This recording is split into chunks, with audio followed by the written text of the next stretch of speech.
United Nations Day of Vesak 2019. I'm coming from Vietnam and it was arranged in a very, very grand way.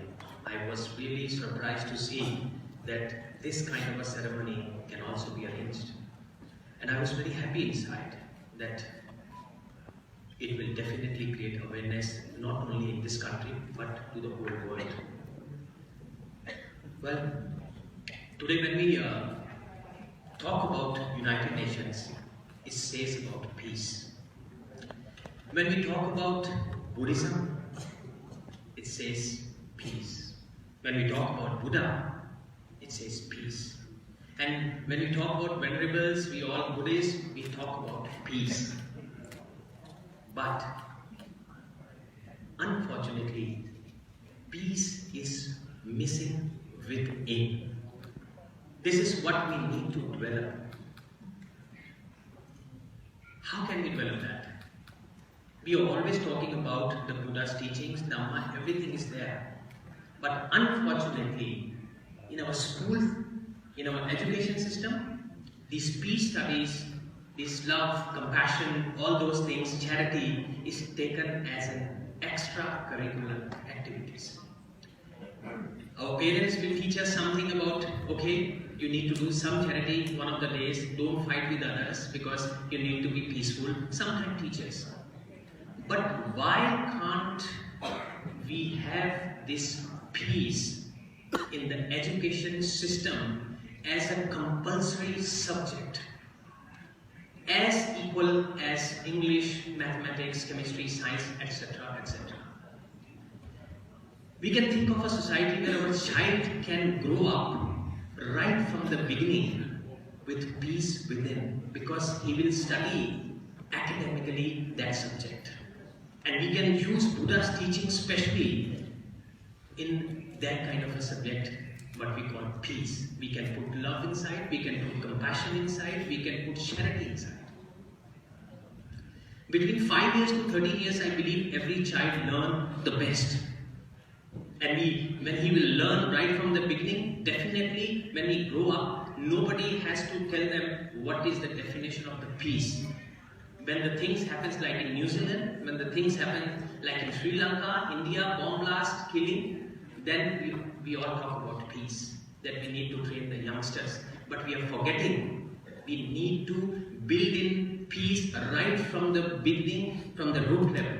That can be done only with the education system, by making this peace subject as a compulsory subject, which I think, if you ask me, I will give the maximum importance to this subject rather than giving to English, mathematics and all other subjects. I believe if that can be done by United Nations or take some actions from different organizations, I think it will be a different world in the future, it will be a different society in the future.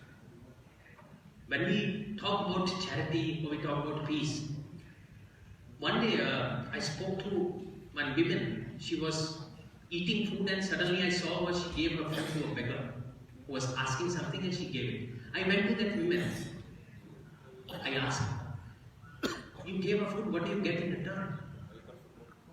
She said, she thought and she said, oh, peace. I felt peaceful. I said, yes. This is what you call inner peace, inner happiness. This is what we need to develop in our children right from the beginning, so that they grow up with this kind of a compassion, this kind of a peaceful mentality. Then only we can change the whole system.